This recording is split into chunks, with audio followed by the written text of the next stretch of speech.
Boa noite a todos. Boa noite aos encarnados, como a todos os desencarnados que vieram a essa casa de amor. Neste momento, convido a todos a fecharem os olhos, entrando em contato com o Pai, que é todo amor. Entrando em contato com Jesus, esse Mestre que nos deu a alegria do seu Evangelho, da sua verdade, a alegria de estarmos juntamente com essa espiritualidade que trabalha em nome de Francisco de Assis, estimulando nós também a caminharmos em busca do amor ao irmão. Mestre amado, que todos os irmãos que não podem estar aqui hoje estão, muitos nos hospitais, com as suas aflições e dores físicas, emocionais. Há tantos também no plano espiritual, nos hospitais espirituais, a precisar também dos teus medicamentos. Acolha cada um e medica conforme as suas necessidades. E assim possa, novamente, com alívio, continuar a sua caminhada, como nós aqui também sempre viemos a buscar esse alívio e esse consolo através da doutrina espírita. Neste momento pedimos também por todos os que sofrem com tantos vícios. Pedimos aos irmãos que estão nos asilos carentes, aos nossos irmãos que estão nos presídios. Há tantos, Jesus, que estão neste momento a pensar no suicídio. A cada um, orienta com a boa intuição de um familiar, de um amigo e dos teus mensageiros, para que contigo, Jesus, eles superem e continuem essa caminhada em busca do progresso. Pai nosso, que estás nos céus, santificado seja o vosso nome. Venha a nós, Pai, ao vosso reino. E seja feita a vossa vontade, assim na terra como nos céus. O pão que fornece força ao corpo e ao espírito, dá a todos nós hoje e sempre. Perdoa, Pai, aos nossos tantos erros e não nos deixe entregue às vibrações contrárias. Livra dos maus pensamentos e conduz, Jesus, a tua luz que conduz cada passo no caminho que leva ao Pai, no caminho que te leva a ti, Pai amado, sobre essa luz de Jesus. Que assim seja. E hoje, então, nós temos o nosso irmão Humberto Guerri. Ele veio lá do Centro Espírita Amor e Caridade. E ele vai falar sobre o sofrimento, que o seu protetor, o seu amigo espiritual, lhe inspire as melhores palavras com todo o amor de Jesus. Que assim seja.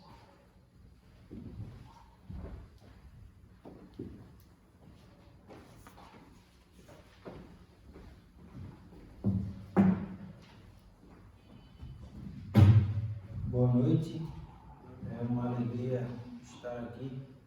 Agradeço a Deus, a Jesus, aos trabalhadores do centro pela oportunidade de poder receber as boas vibrações dessa casa que eu tenho certeza que não vão me faltar para aquilo que eu preciso. Mas como a nossa irmã já falou do tema que vamos falar hoje, eu gostaria de começar dizendo que Deus criou o universo e tudo que há dentro dele.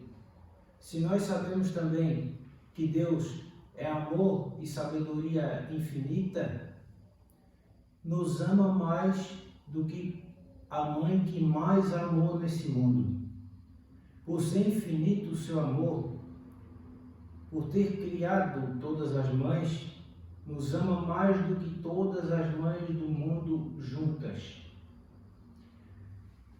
Sendo assim,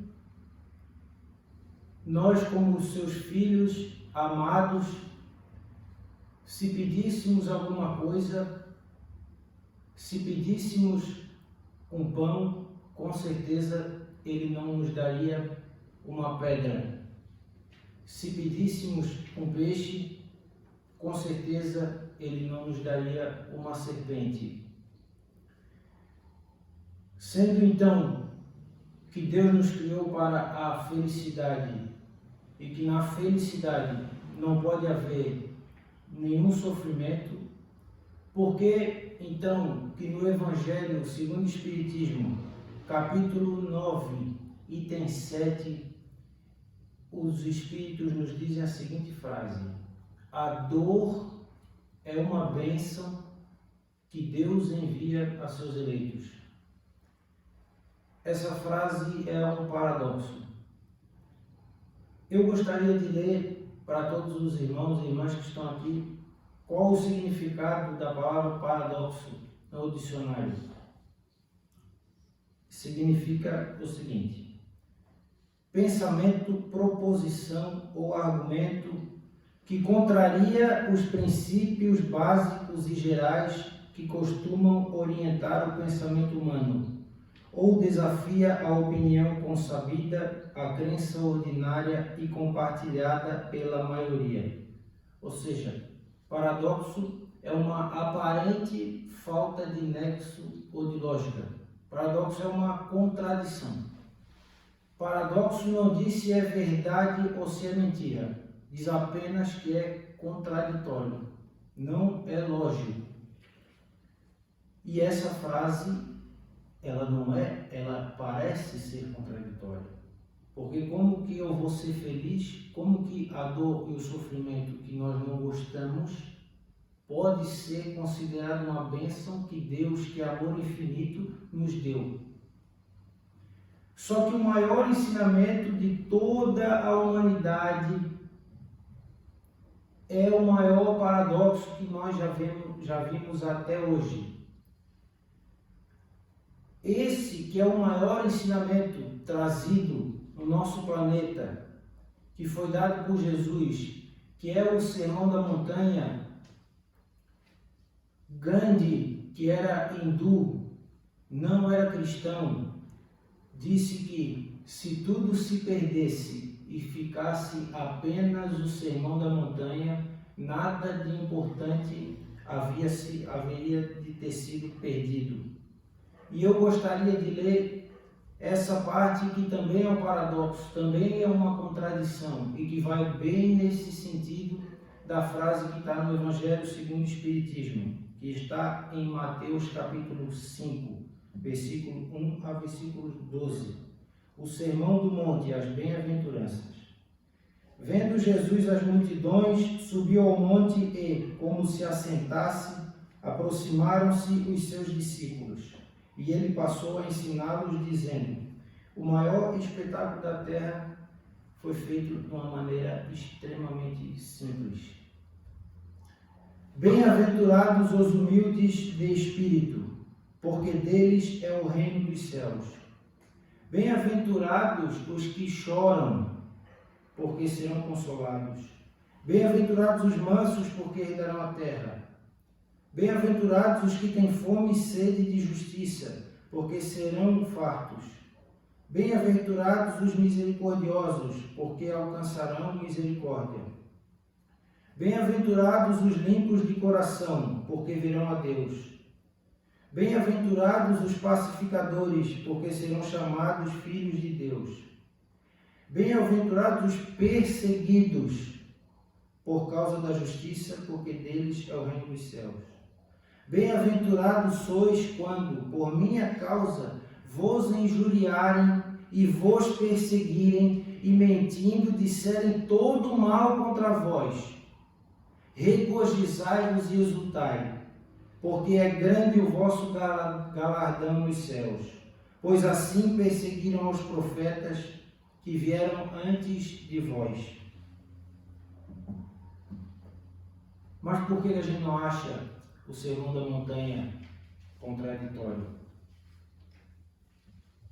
porque ele é tão ou mais contraditório ainda que aquela frase que a gente leu do Evangelho segundo o Espiritismo. Mas nós temos bases de crença e que eu vou elencar aqui 5 pontos. Primeiro, nós acreditamos na imortalidade da alma, ou seja, o corpo perece, mas a alma ela é imortal. Ela tem a sua vida infinita. Nós acreditamos na pré-existência da alma, ou seja, nós não acreditamos que nós nascemos como espírito no momento em que fomos gerados no ventre da nossa mãe.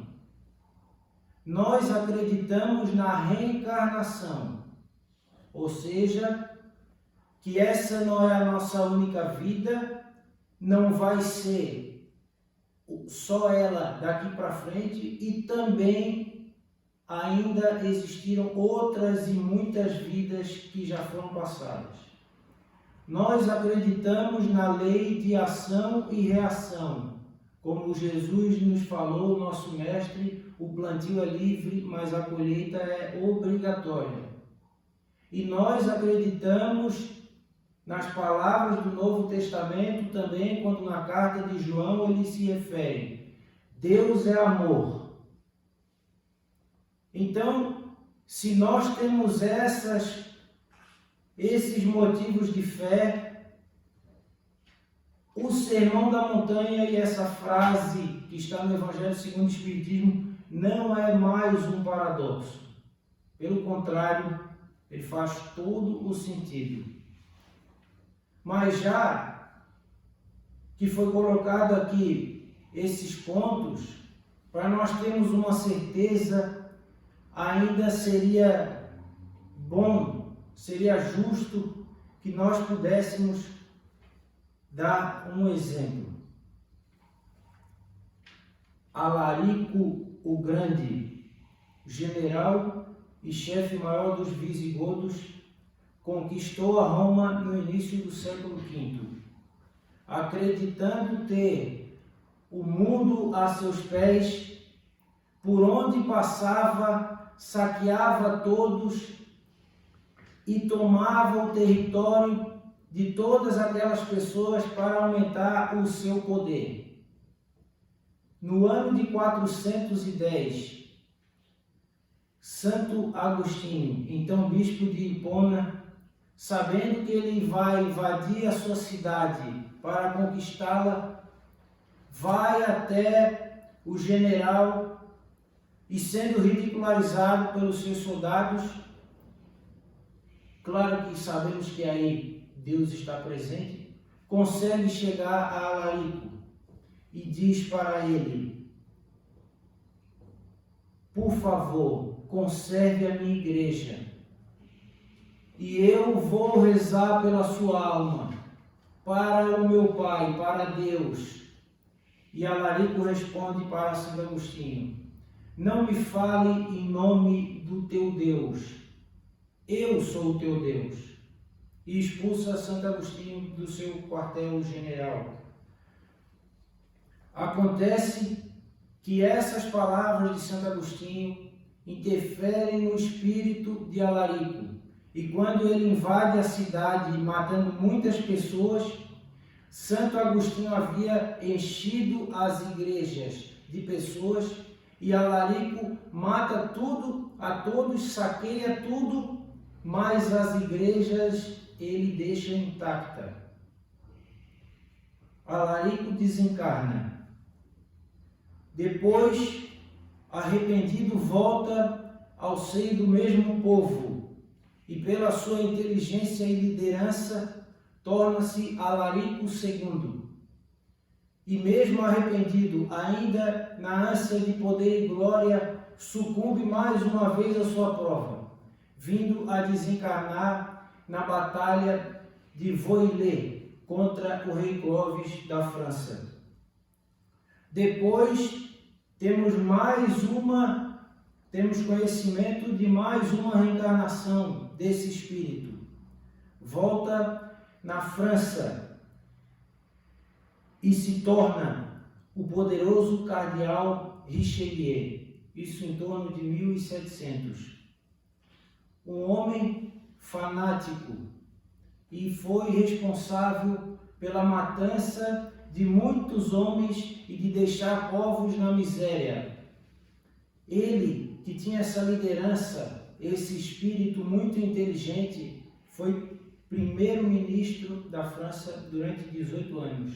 E há relatos que dizem que ele mandava mais do que o rei. Só que agora, essa lei, que é uma lei de bondade, que é o sofrimento que está na lei de Deus, diz que agora esse espírito precisa de um basta. E ele reencarna aproximadamente 350 anos depois no Brasil, no dia 12 de julho de 1902, e nos deixa um legado de conversão pela dor, por conta do amor infinito de nosso Pai. O seu nome é Jesus Gonçalves. Ele nasce em São Paulo e pobre, e aos 3 anos de idade sua mãe desencarna com tumor no intestino. O seu pai morre logo após. Apesar disso, com 14 anos ele aprende a tocar um contrabaixo, aprende a ler e escrever, e tem relatos no livro que fala da sua vida que pessoas mais velhas vinham pedir conselhos para ele, porque ele vivia a vida muito bem, apesar de tudo aquilo que ele havia passado. Depois de um tempo, ele se muda para a cidade de Bauru, aos 17 anos. Tenta concluir os estudos, mas não consegue. Aos 20 anos, pelo seu espírito de liderança, pela sua inteligência, ele se torna tesoureiro da prefeitura. E ele casa com uma viúva que tinha 2 filhos. Com ela, ele tem 4 filhos e 7 anos depois ela desencarna. E aí ele desposa uma que era sua vizinha, uma pessoa muito boa, chamada Anita. O apelido dela era Ninita. Nesse tempo, ele escrevia poemas, escrevia para jornais, ele tinha uma banda, ele dirigia peças de teatro, atuava, ele tinha muitos afazeres, ele era um grande líder. E aí, aos 27 anos, chega a sua grande provação, a hanseníase, a lepra. E ele era ateu e inconformado. Perguntava: onde está Deus de que tanto se fala? Perde o emprego, os amigos se afastam, 6 filhos para criar. Um de seus bons amigos concede a ele uma morada num sítio no interior. Acontece que pouco tempo depois, o serviço sanitário da cidade recolhe Jesus Gonçalves para um asilo colônia. Lá ele fica só. Quando ele chega nesse asilo colônia, tudo lá é depressão. E ele, com aquele espírito trabalhador, aquela liderança que ele tinha, ele forma uma banda lá dentro, um time de futebol, escreve poemas, tenta montar uma rádio. E o diretor desse asilo colônia gosta tanto dele, que mesmo ele tendo muitas dores no fígado, ele escrevia para um hospital mais especializado e ele escondia as cartas de Jesus Gonçalves, porque ele tinha mudado totalmente o clima daquele asilo colônia. Só que algum tempo depois ele consegue ir para esse hospital. Nesse outro hospital ele faz tudo isso de novo. Continua escrevendo poemas, faz peças de teatro, atua, forma uma banda, e a sua influência é tão grande lá que ele consegue fazer até a sua esposa, Anita, morar com ele no asilo, no hospital. Só que a Anita logo depois também desencarna. E ele tem um orgulho muito grande, porque ele era muito inteligente. E a gente sabe que pessoas materialistas e inteligentes, elas gostam muito dessa discussão e são pessoas soberbas. E ele era soberbo nesse assunto. Só que no velório da sua esposa, uma médium corpórea vai até ele e diz assim, como ele conhecia a Anita, ele ficou impressionado. Ela disse, velho, não duvides mais, Deus existe. Era a forma que ela falava com ele. Só que o espanto dele foi o seguinte, quando nós estamos em casa, isso pelo menos acontece comigo, acredito que acontece com vocês também, acontece. A gente sabe que está entrando na nossa casa só pelo jeito que gira a chave. Então ele conhecia a Anita, ele sabia como ela falava, e aquela médium falou exatamente como a esposa dele falava com ele. Só que ele ainda não se convence. Ele se converte num dia que ele está com muita dor no fígado, e ele coloca uma água sobre a mesa e diz, se tu existes, tu coloca um remédio nessa água, e daqui 5 minutos eu vou tomar e eu quero que essa dor passe. Ele espera o tempo, toma água, sente a água amarga e logo depois as dores dele passam. E aí ele se converte à doutrina espírita, lendo primeiro o céu e o inferno. Só que agora esse espírito extremamente inteligente e líder toma todas as suas forças para a direção dessa doutrina abençoada. E ele começa a fazer dentro do hospital sessões de desobsessão, palestras, começa a distribuir sopas. E no ano de 1945, porque uma prece nunca se perde, ele funda a Sociedade Espírita Santo Agostinho. Continua com os trabalhos, com o mesmo ímpeto que era da sua alma, agora voltado para o bem, até que a sua doença vai tomando o seu corpo e ele não consegue mais falar e desencarna. Em fevereiro, dia 16 de fevereiro de 1947. Conta que ele já não falava por conta que a hanseníase tinha tomado as suas cordas vocais. Ele vai ao centro extremamente debilitado e lá ele sente um formigamento no seu pescoço e ele fala por 2 horas. Logo depois ele para de falar de novo. Então esse espírito nos deixa um legado de conversão pela dor. Jesus Gonçalves, que hoje dentro da doutrina espírita é conhecido como o poeta das chagas redentoras.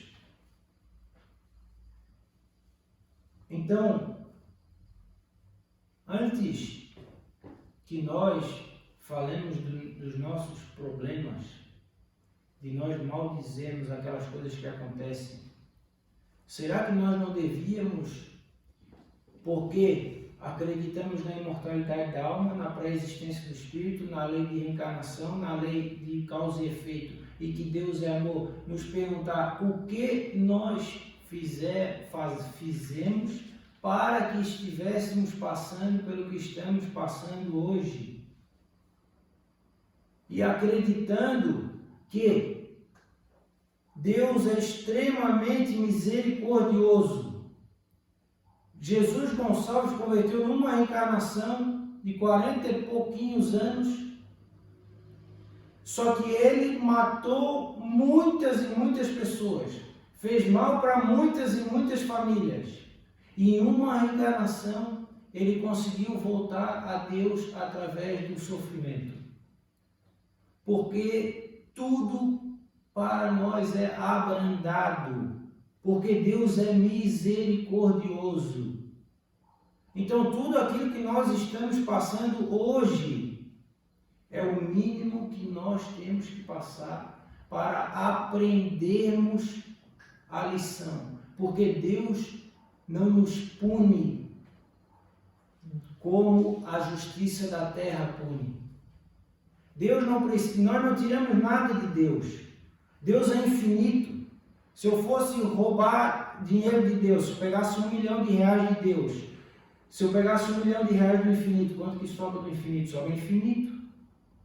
Então Deus não perde nunca nada conosco. O amor dele é tão grande que não dá nem para entender o porquê ele nos criou. E nós ainda falamos de merecimento. Como é que você vai pagar? Como é que você merece a sua vida? Como é que você vai pagar pela vida que Deus te deu? Não existe merecimento, essa não é a palavra certa. Mas mesmo assim Deus nos dá o merecimento das nossas obras para nós mesmos. E nós ainda falhamos. Então, antes de deixarmos de ter coragem para alguma prova, para alguma expiação que se nos apresenta, pensemos, não pedimos isso antes de nascer e agora vamos nos acovardar ou nos acovardar de novo? Porque Alarico, segundo Richelieu, até Jesus Gonçalves se acovardou, até o sofrimento pegar ele e ele conseguir voltar para Deus. O sofrimento é ou não é uma bênção? E nós, eu vejo assim, todo mundo aqui que trabalha paga a aposentadoria. Por quê? Porque um dia nós vamos querer receber a contribuição de nós termos trabalhado para o Estado, do nosso país, de nós termos o nosso descanso merecido, mas essa contribuição que a gente paga não faz falta para nós? Pelo menos um pouco. Se nós tivéssemos aquela porcentagem que a gente paga para se aposentar, se a gente pudesse escolher, você queria receber aquele tantinho a mais, todo mundo ia dizer que sim. Mas por que a gente não recebe? Porque a gente se programa para o descanso. Mas você sabe que você vai se aposentar? Você não pode morrer antes? Mas você diz, não, mas ainda assim vale essa aposta. Porque o que eu vou ganhar lá na frente é muito mais do que eu estou perdendo agora aos pouquinhos. Então você paga a aposentadoria, mas não sabe se vai se aposentar.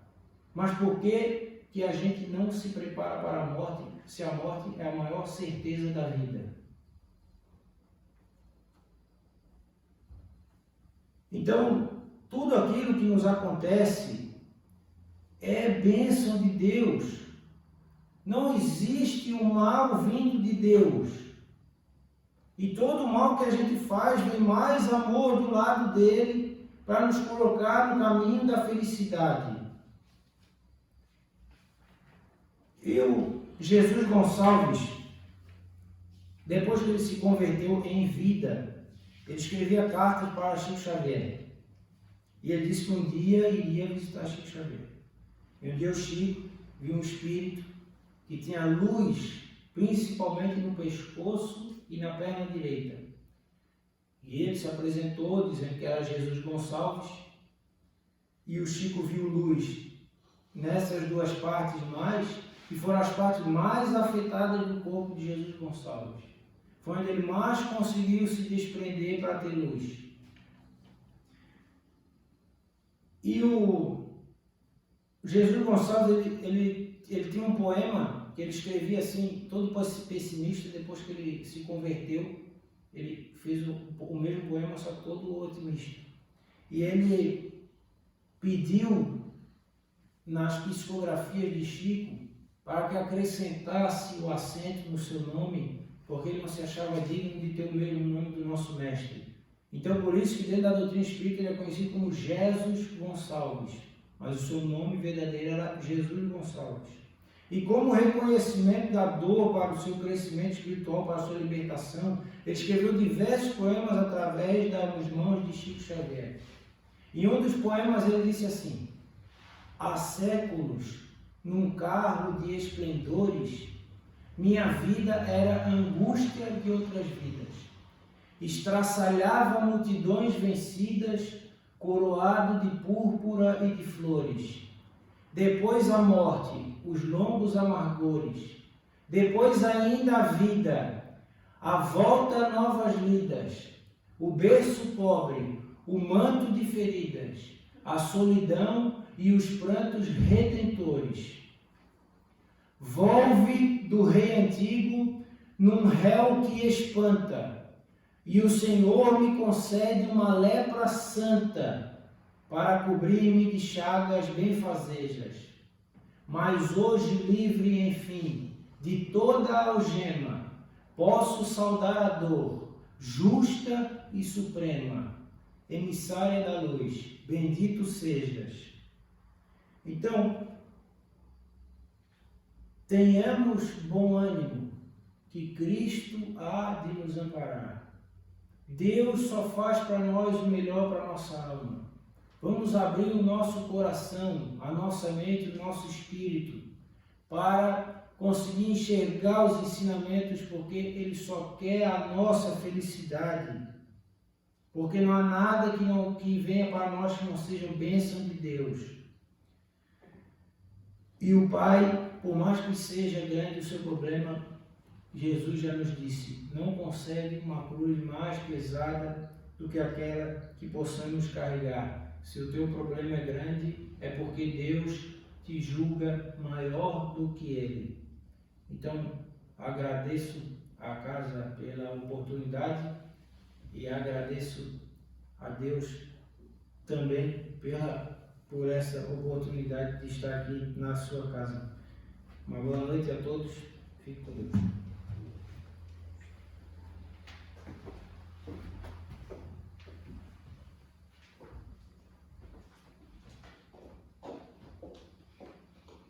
Então vamos agradecer essas palavras do nosso irmão Humberto Pierre, que nos trouxe muito aprendizado e a certeza de que Deus está sempre cuidando de nós.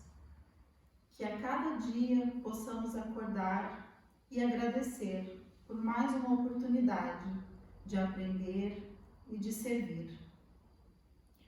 Vamos então fechar os nossos olhos e fazer a oração que Jesus nos ensinou. Pai nosso, que estais nos céus, santificado seja o vosso nome. Venha a nós vosso reino, seja feita a sua vontade, assim na terra como nos céus. O pão nosso de cada dia dai-nos hoje. Perdoai as nossas ofensas, assim como devemos perdoar aqueles que nos têm ofendido. Não nos deixes cair em novas tentações e livra-nos de todo o mal. Que assim seja. Então vamos fazer o nosso passe nesse momento. Vamos respirar profundamente. Vamos pensar em Jesus, nos conectando a essa espiritualidade amiga do presente, aos nossos protetores. E vamos dizer que a paz do Divino Mestre se faça sentir em cada um de vós, queridos e amados irmãos em Cristo. Neste momento, unindo os pensamentos do mundo físico, o mundo espiritual, transforma-se em luz. E essa luz viaja, vai ao encontro do nosso irmão que sofre. Que essa luz, do mais alto da das esferas superiores, que aqui recai, possa estar agora tocando o coração dos doentes, dos aflitos, daqueles, Jesus, que ainda não conseguem ter a fé do tamanho de um grande mostarda, a fé que remove as montanhas, como nos disseram. Que essa luz possa clarear a visão, transformar, renovar e trazer a certeza, Senhor, que és o caminho, a verdade, a vida, que caminhaste sobre as águas para nos mostrar a força da fé. Que essa luz que está aqui vá ao encontro dos lares desses irmãos aqui presentes, dos familiares, daqueles que estão nos seus pensamentos, daqueles que estão com dificuldades, e que possa trazer um novo ânimo, possa trazer a alegria de viver, a alegria de sentir, a alegria de servir. E te pedimos, Mestre, que possas fazer morada no coração desses irmãos por toda essa trajetória terrena, nessa terra de provas, de expiações, onde a dor se faz necessária para o brilhamento do Espírito. E é com gratidão, Senhor, que dizemos o poema de amor que nos ensinaste. Que essa prece se transforme em luz, em paz, em boas energias e medicamentos para o corpo e para o espírito. Pai nosso que estais no céu, santificado seja o vosso nome. Venha a nós o vosso reino e seja feita a vossa vontade, assim na terra como no céu. O pão nosso de cada dia nos dai hoje. Perdoai, Senhor, as nossas dívidas, assim como perdoamos aos nossos devedores. E não nos deixeis cair em tentações. Livrai-nos a todos do mal, Jesus, agora e sempre. Que assim seja. Graças a Deus e graças a Jesus.